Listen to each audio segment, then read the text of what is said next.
Ma'am, alin po dito ang gusto niyo? I'll have the cafe macchiato, please. Okay po, ma'am.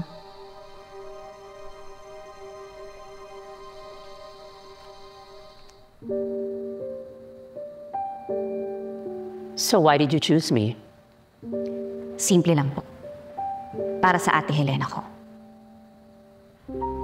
Gusto ko pong ipagpatuloy ang nasimulan niya. At isa na po doon ay ang sundan ng mga yapak niyo. What about Shari?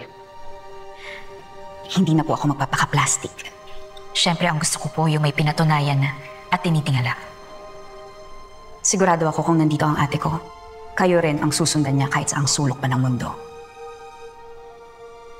Thank you. You know, you're just as talented as your sister. I remember once telling her na kayang-kaya niya magpatayo ng sarili niyang beauty empire.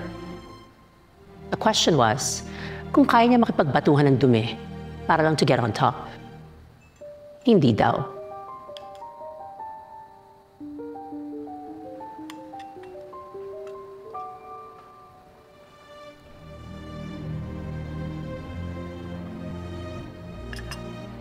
That's what separates you from Helena. You know what? You play things differently. Hindi mo na kailangan magbait-baitan. Because